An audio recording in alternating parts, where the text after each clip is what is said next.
Okay, it's Father's Day weekend, and to celebrate Father's Day, we left the kids behind. Well, kinda. My dad's here with me, so he's got his kid and his son-in-law. So not everybody got away from the kids for Father's Day, but we're up here at Priest Lake, Idaho. We are at the visitor center again. And what we're looking to do today is we are going to loop the lake. It's about a 100-mile loop going through the lake, up through the mountains, all the way around. And this is just something we like to do every year. It's just a ton of fun. However, this year, I don't think we've ever had this good of variety in bike. So if we want to call it, we've got the Enduro race bike. We've got the middleweight adventure bike in the Vstrom 650. And we've got potentially one of the best dual sports ever made, the CRF250l, but we got my dad's new rally version. So since Dan has a drinking problem with his San Diego powerhouse, he's getting his extra gas strapped on. Probably won't need it, but it's better to have it than not need it. The rally's got 2.6 gallons, so we're gonna hit a gas station before he runs out, and I got 5, so I don't need anything today. And the last piece of it is I wired a microphone into my helmet. Nothing too fancy or official, but we'll see how that works today for our ride as we go around the lake and up into the woods. So we're gonna finish getting started over here, and then we'll hit the road.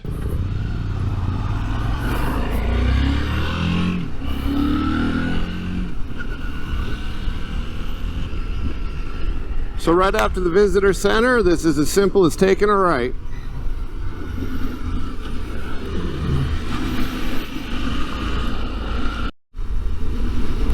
Okay, so as you come off, you're gonna have to slow down and come into town. And all we do is take a right. We're headed towards Lionhead and Indian Creek. I will say right there, you can see there's Crown Jewel Motorsports. They do boat rentals and snowmobiles in the winter. I've never rented snowmobiles from them, but we rent a boat from them every year. They're just awesome people to work with, and what they do is you pick your time. They have the boat in the water and or in the process of launching it for you, and you call them when you're on your way back.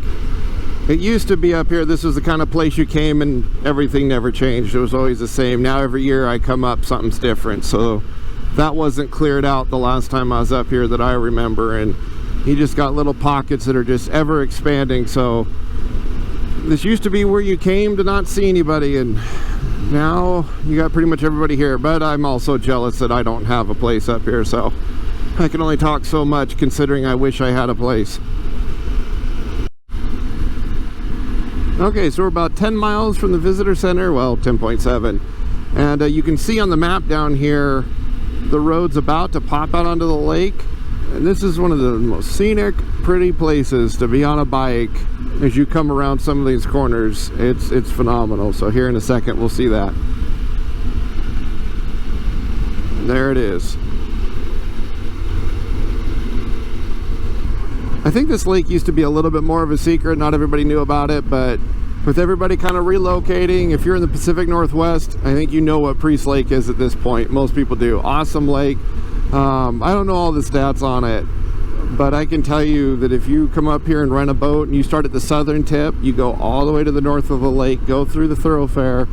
There's an upper part of the lake that's only accessible by boat or hiking, and then you come back, maybe do a little tubing or just chill throughout the day. It will literally be 7 to 9 hours on the water, depending on your pace. So just absolutely huge lake. And what's crazy is some of the spots just absolutely drop off. I think some of the spots in the lake are over 300 feet deep. One time when we had a depth meter on one of the boats, we turned it on and we were seeing some crazy numbers.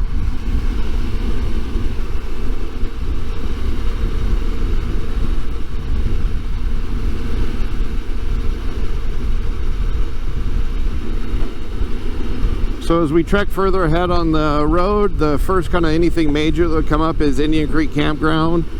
Last time I was up here, the gas pumps weren't working last year.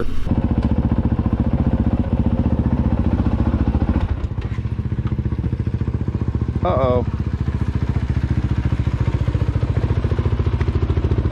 That's not good. Well, I got this, man. So that was kind of interesting not having the gas pumps working. Thankfully Dan had gas with him and we were okay, but you know, I don't know if you guys can hear it here. I'm not going very fast. The speedometer on this bike's wrong, so I'm going like 40, but it's pretty windy, so you know, doing our best here to keep wind noise down, but this year has just been wind. It doesn't matter where you're at, what you're doing, it just seems like it's windy all the time. Because I'm not really going fast enough to be getting the wind I'm getting, especially with the front windshield. Some people say the V-strom isn't really the best at its wind dynamics, and I haven't ridden enough bikes to say whether that's true or false. I just know it's better in the 450, but yeah, we're getting quite a bit of wind here. But as we get further up into the mountain, get away from the pavement roads here, and we're on the dirt roads, there's going to be a lot less wind. And so that's something I'm curious about. You know, as I take this bike today, obviously there's parts where this bike's going to be better than the 450, and then once we go off-road, the 450 of course would be better, period. But how much better? Am I going to miss it? You know, and at the end of the video, I think I'll declare which bike I will bring next year. Am I going to be back on the 450, or will this be this bike again next year? So I'm kind of curious myself to see what that is. I'm not 100% sure which one I want, but I'll find out.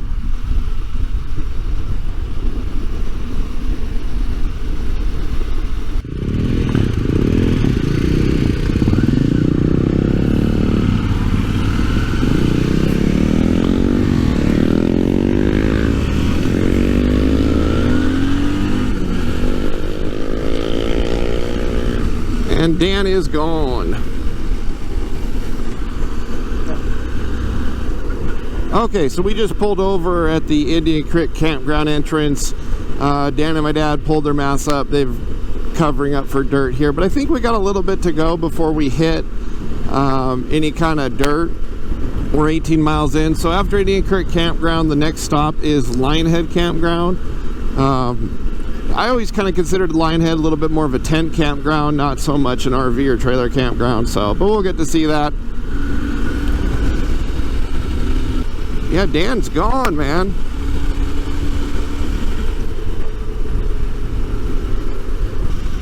Well, I can tell you one thing. When we get to the dirt, if Dan wants to go, today is the day I will not be able to keep up with him on that bike. So, yeah, we'll just have to see.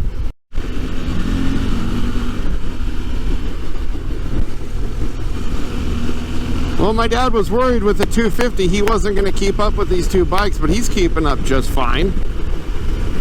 So if you're watching, Dad, you got no problems here, nothing to worry about.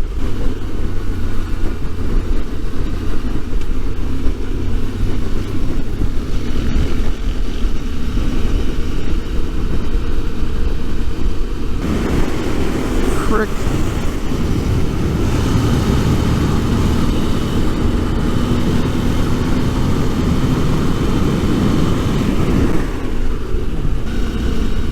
I think we're not quite yet. It's hard to see on here, but the Lionhead campground is more so near the end of the lake here on the side.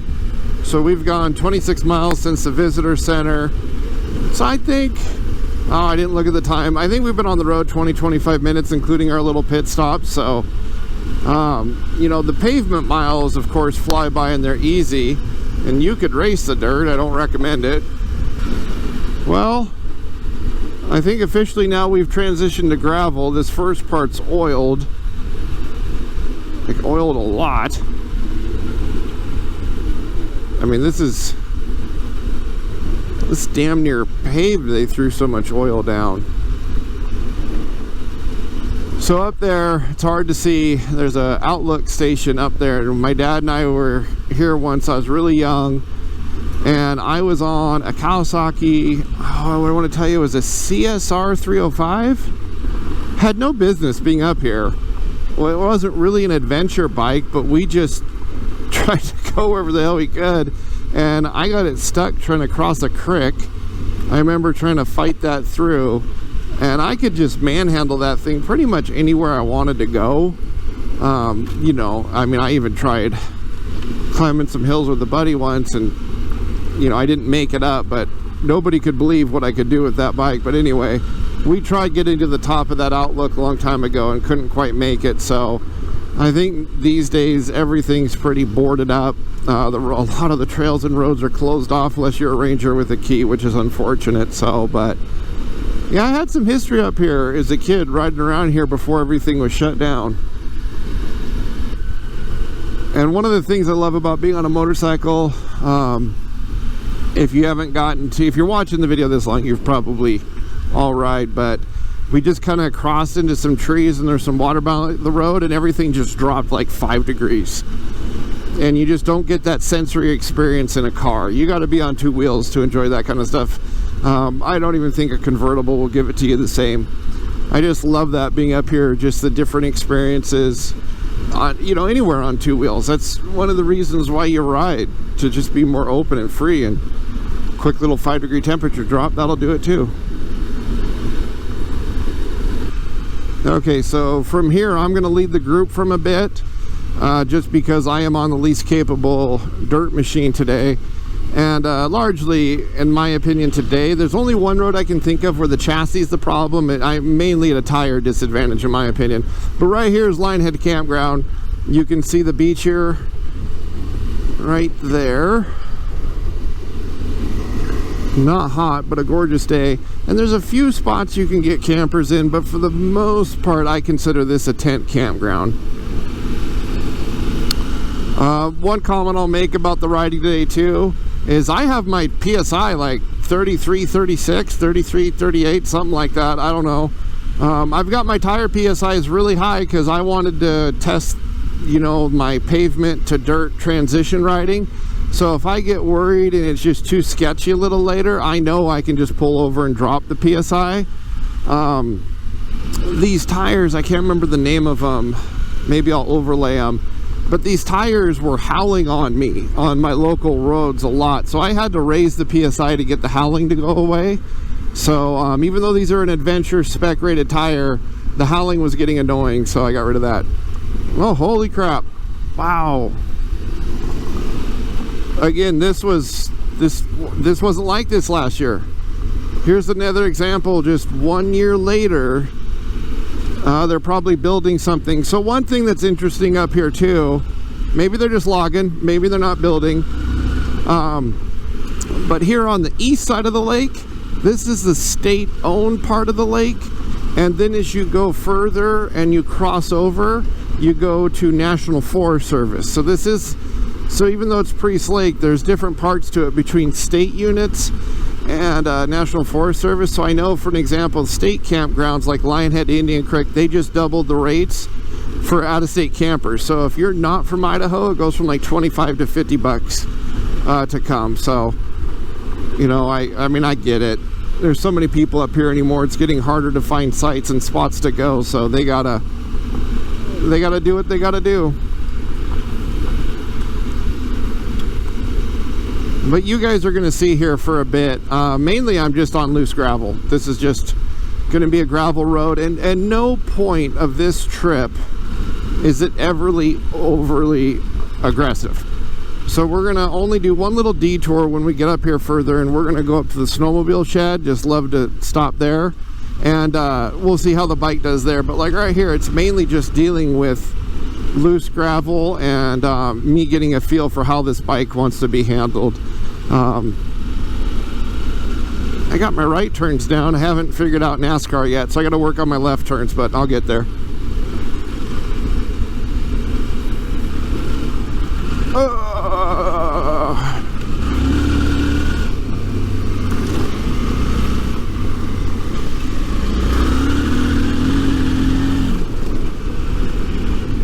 I'll tell you one thing that's kind of weird here is you come into corners and everything. If I'm coming in a little hot, is when ABS kicks on. That is just a weird feeling when you've never had it before.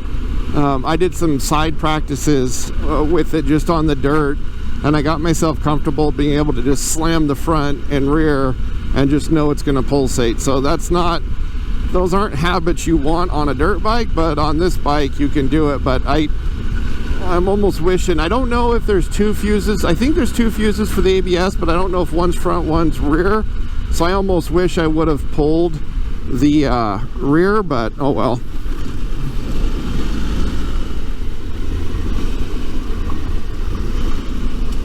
And so if you ever take this trip yourself, you can see as we had the split back there, we went left, you could have gone right. Lots of trail riding to do up here if you've got the time, day, and gas. one of the biggest things I kind of watch for through these areas is, I know I could ride a lot faster than I am through a lot of this, but I worry about cars, trucks, razors. We're far enough away from home now, I don't want to get hurt.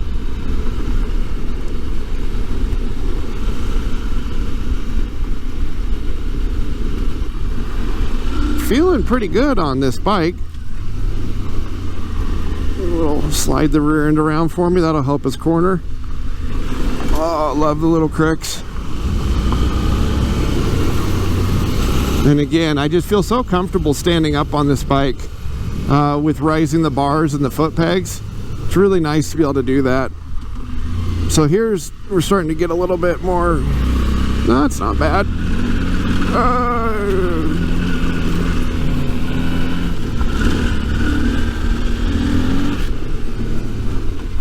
Whee!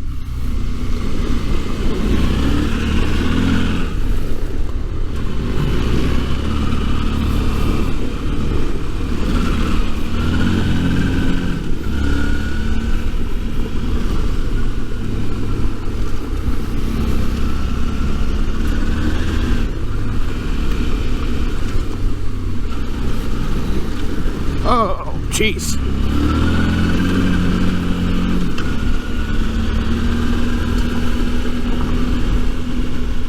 You know, funny enough, I put the crash bars on the bike for this trip, but I don't really want to use them, right?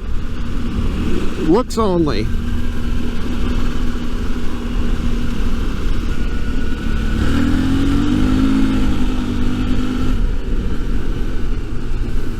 Whee!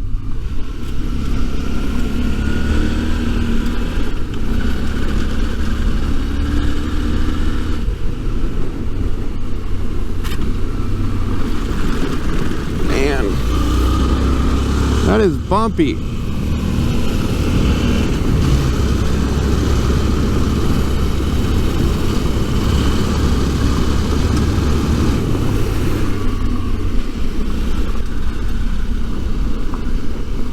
Gorgeous, isn't it?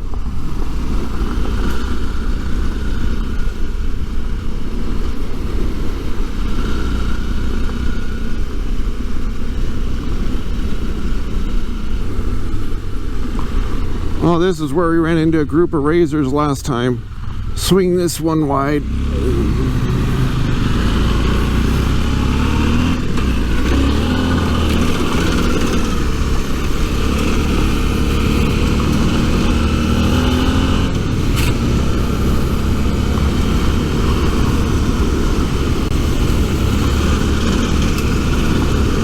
Okay, I'm missing that 450 suspension over the washboards.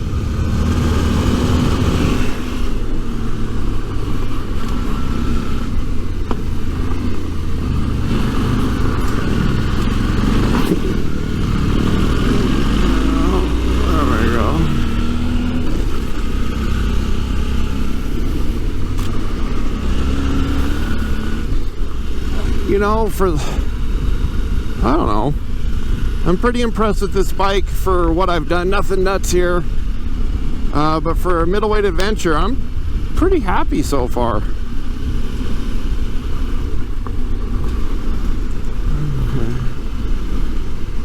There's snow. You can see snow on the mountain caps. That's cool. What are we, June 18th? I think it's the date. We're down to 71 degrees. Is this where I stopped? I think so.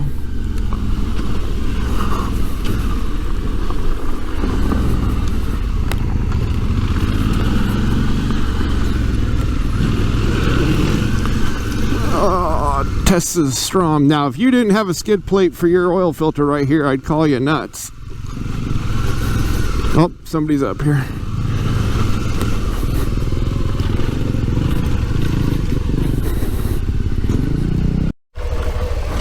Okay, we're gonna go head over to the snowmobile cabin next. It's not too far from this little spot.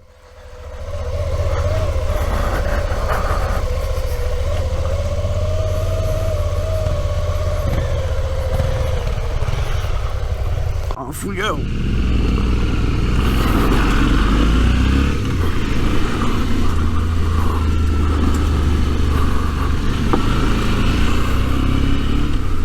So you can see on the map right here, we're this little orange triangle, and we're going over to here for the turn, and then up to the cabin.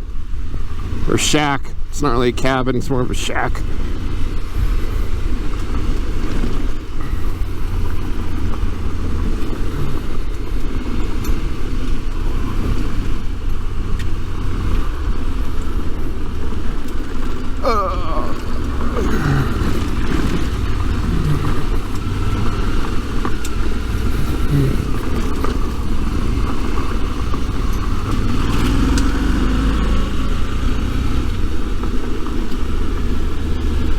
I think right through here is my huckleberry picking spot with my grandpa. Miss him, but got the memories to go with him, so comfortable with life moving on.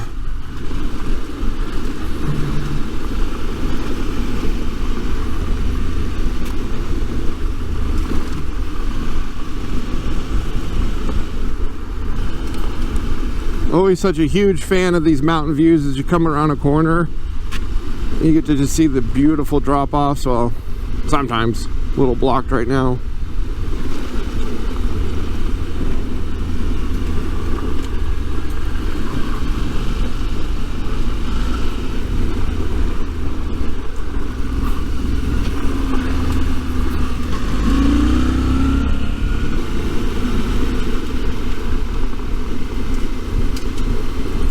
You know, I'm kind of surprised for a Saturday that we're not seeing more people up here.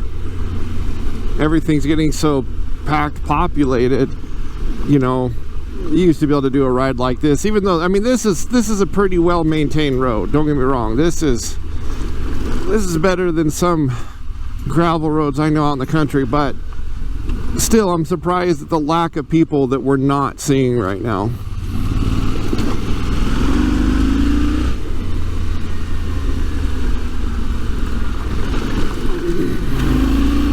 That's one way to do traction control, just lug it. You don't need traction control if the motor ain't gonna get away from you.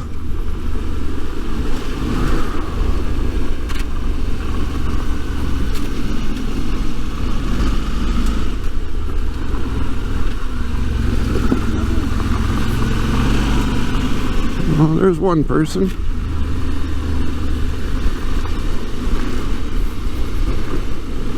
I think a fire went through here at one point. I think a fire went through and they logged it, or maybe they logged it and fire came, I don't know.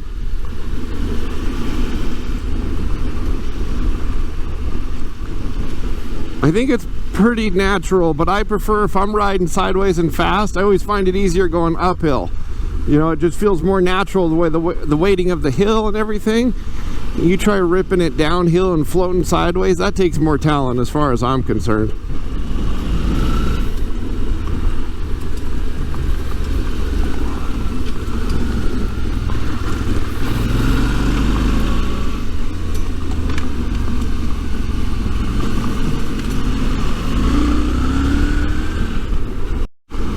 So I believe what these signs are, these signs I believe separate when we go from the state to the National Forest Service. And after here, the roads are going to get a lot more crappy. But this is where we go for the cabin.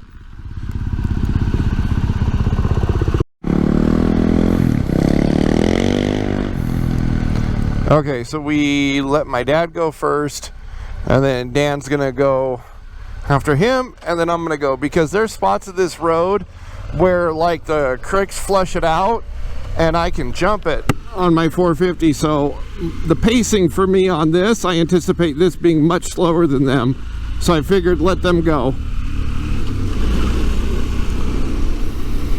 So we'll see how we do. The first part's not bad, it gets rougher as we go.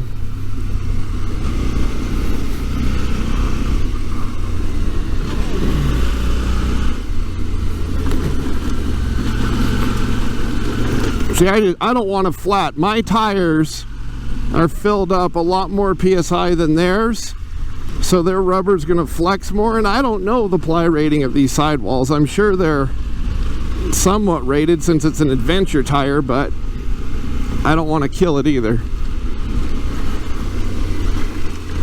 Whoa. Hang on. See,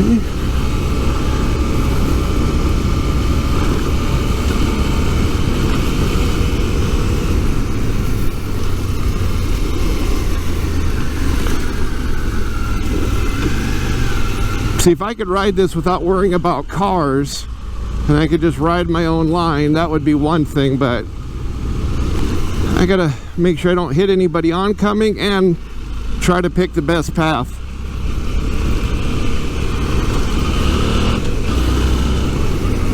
Also, when I'm standing, I'm more likely to do clutchless shifts too, which this bike does fine. Gorgeous view right there though, holy cow.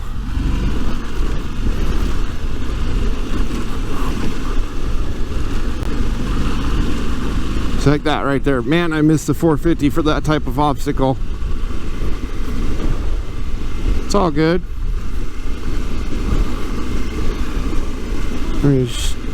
Now I know the speedometer's off and don't trust the GPS up here because it goes in and out of signal, but you know, we're going like 27. We're holding an okay pace. Hell of a lot faster you can be going in your car or truck. I wouldn't bring a car up here, I'd take a truck.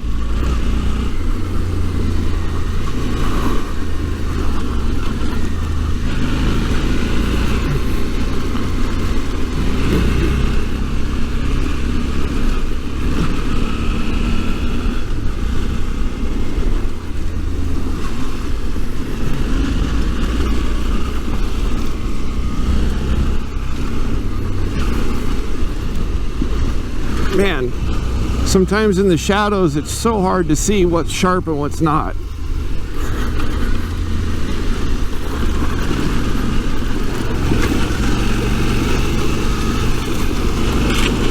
Come on. I gotta change some of my riding techniques to a bike that weighs twice as much.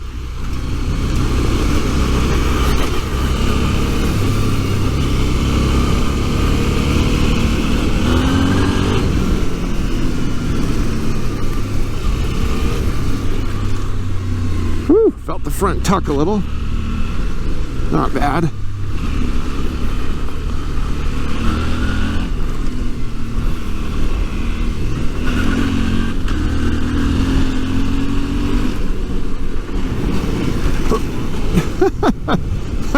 Not what this bike is meant for.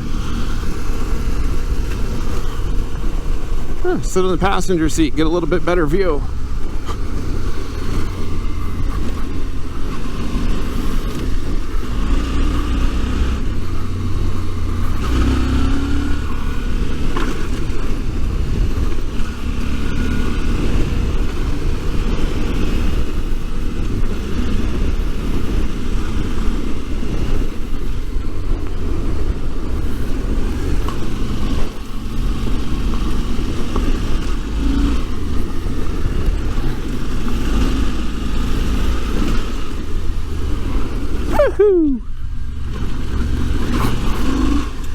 Mud.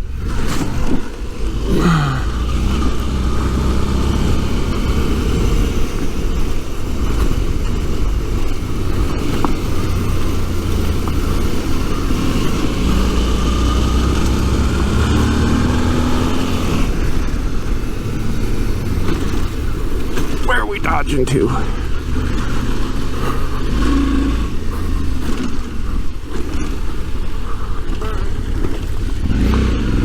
I know, just ride through it, but I don't feel like being soaked.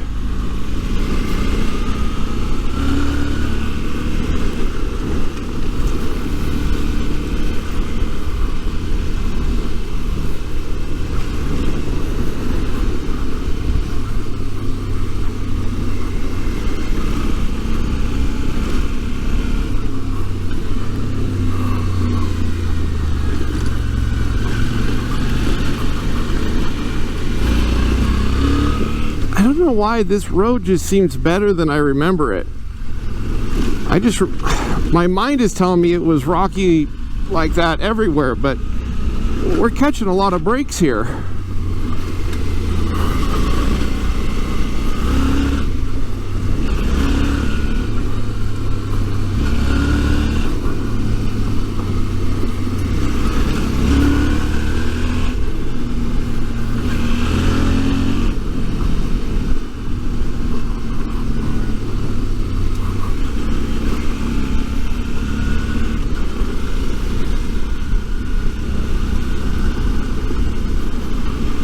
Hello.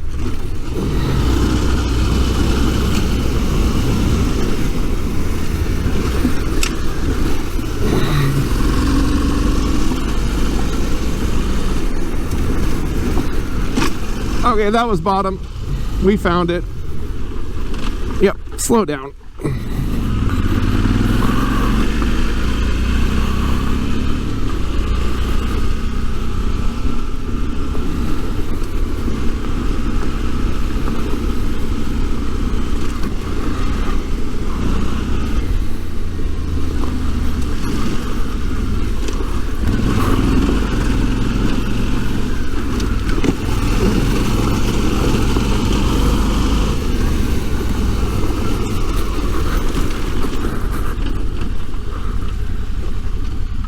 And here we are. Okay, so we are at the snowmobile shed, whatever you call it. I'm sure there's a official name for this thing. It says it's closed April 1st through June 30th. Did anybody try opening the door? Is it open? Yeah. Okay, so it's open. Yeah, we're open. So yeah, this would be pretty cool. Come up with snowmobiles, have a fire, warm up with your buddies. Those gates are closed. I don't know if that gate and that gate open later or if that's for snowmobilers. I don't know. I mean, we could get by if we wanted to, but we're good. Dan, so in previous videos, we put the San Diego Powerhouse kit on here. I even saw on some forums, some people were talking about us and how we're a bunch of goobers, but you know, hey, we shared the experience of what happened. But he's been running fine. And so one of the things we learned on here is some of the maps on his Vortex from San Diego Powerhouse don't have the mapping for the cam. So if he were to flip down here to a different map, it's not exactly tuned to the Vortex. So he put a little skull sticker, it's cool. But when he flips it up there, he's got full power, and he was experimenting with full power today, and full power drinks the gas. So his gas light's on already. So we're halfway through the trip and his gas light's on. So he's gonna fuel up here. And then as we leave for a bit, I'm gonna ride his bike and he's gonna ride the Vstrom, and my dad will probably try it too in a little bit, but this was his first trip on his 250L and he's been having a great time on it. He put the Tuss type tires as well. All three of us have those now. And he got this cool little bag here that like expands and goes up when you want it to, that he attached to his rack. So yeah, we're having a good day. We're about halfway through. So we'll fuel up, take a little bit more of a break, and then we will get back on the road. As we come out of the mountains, we're gonna stop in Nordman for something to eat. My dad's already coasting down the road, so we might catch him. His clutch grab so soon. Okay, the one thing that'll keep me from flying is his handlebars are rolled up more than I do on my 450.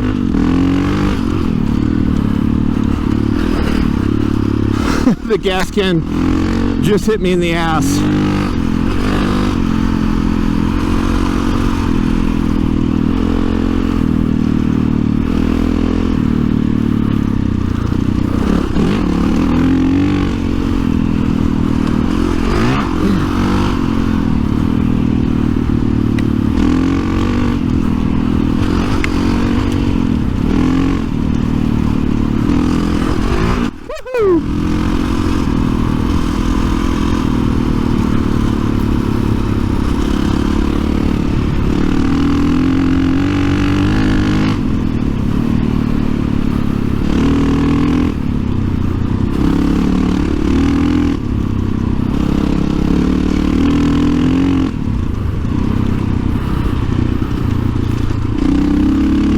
See, we caught him.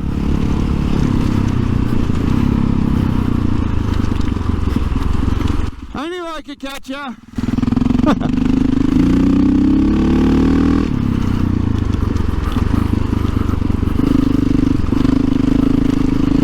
Woohoo!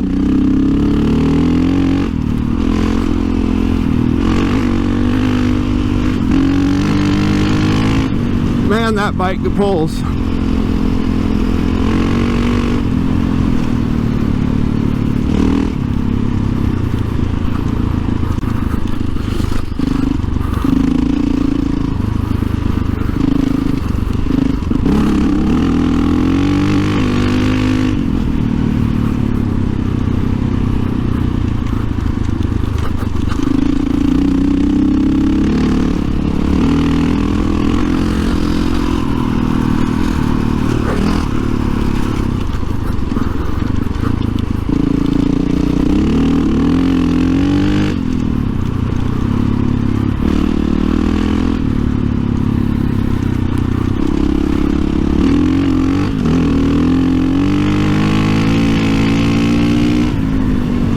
Yeah, not doing that on the Strom.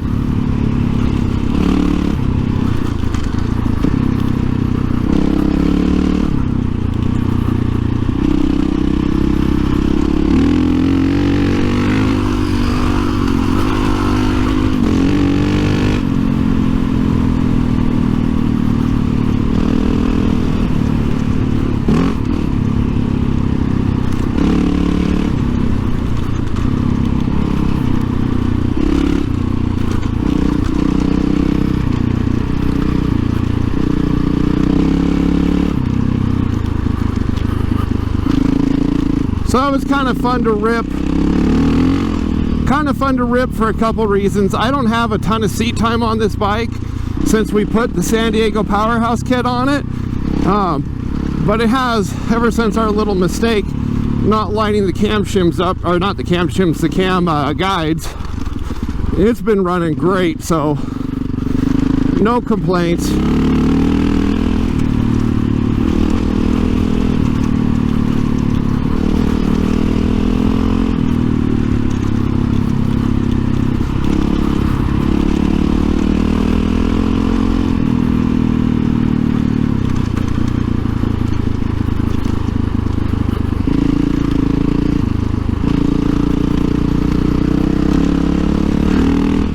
And it's funny too, because we have the same spring rates, we have the same front tire, but because of how his handlebars are rolled and where he has his clickers, this front end feels different to me. So one of my favorite things about the 450 platform is how flexible it is in all ways.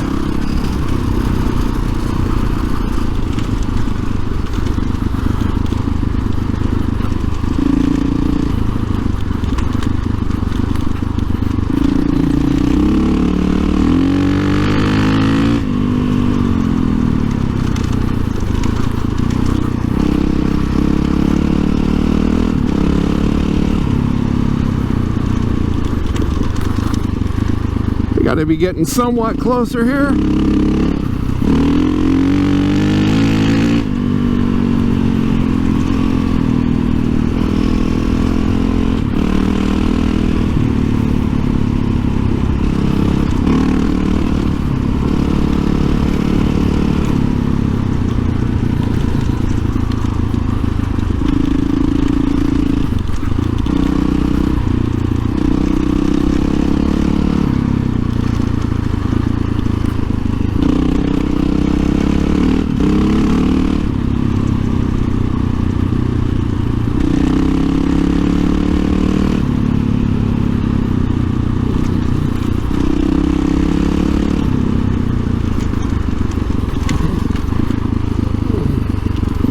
See, and just like that, we're at the bottom of here, so we will pull over and wait for everybody to catch up.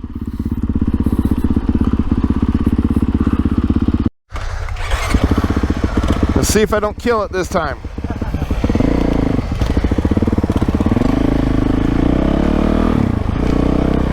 Okay, we are going to follow and see how Dan does on the V-strom. Woo, threw a rock at me.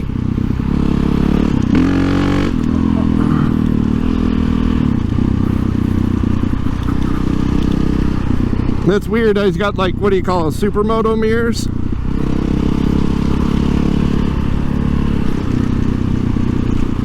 Yeah, that V-strom, I am really surprised how capable the platform is, because when I watch videos, everybody's like, you know, oh, the Africa Twin's a way better off-road platform, and I don't doubt it. I don't doubt it for a second, but after reading so much about the V-strom and just everything on paper, I thought it was going to be more of a handful than it is. So I honestly think its only downsides as far as what can it do is ground clearance and tires. So like if you're in a tight spot, do you have the ground clearance and traction to get out of it on like a single track? But I mean, and obviously you're not going to go climbing any rocks, so hopefully nobody thinks I'm talking about that type of off-road experience. But you could go through some pretty choppy, crappy log and fire roads with that V-strom and be just fine. Yeah, see, Dan's getting a rougher side here because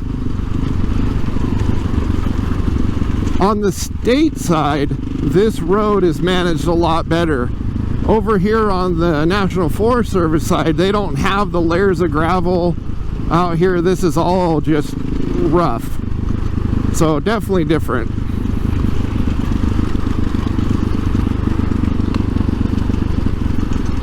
These mirrors don't do much.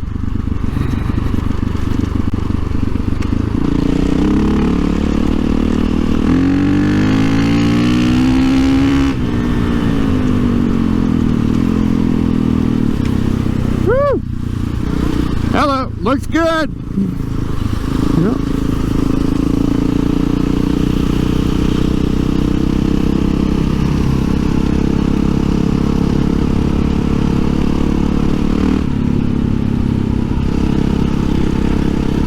This is maintained pretty well. I don't have any complaints. Okay, where are we at?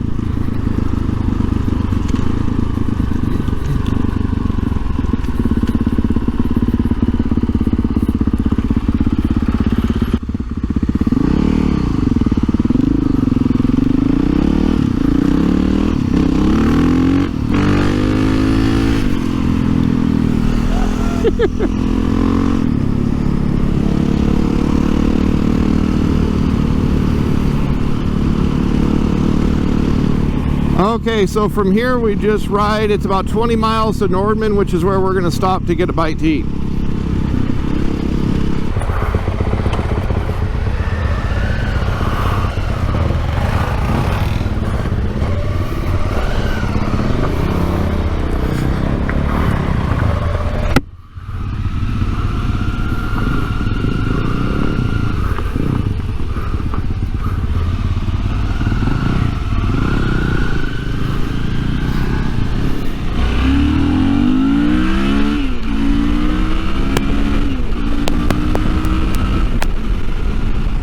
Okay, so I think I got to put my hand under here to talk, because this adventure helmet, regardless of what's happening outside at 60 plus miles an hour, it just lets in a lot of wind, period. So anyway, we just got done eating lunch at the Nordman restaurant.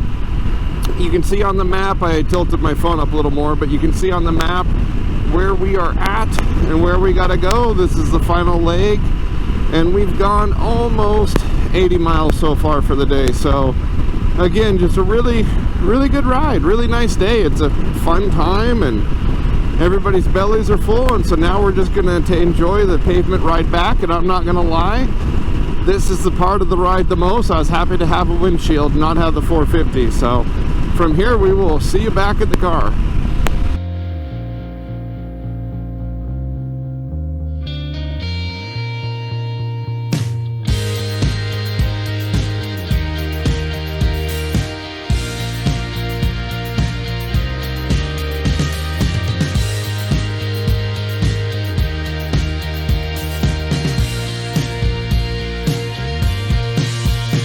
Okay, we're back.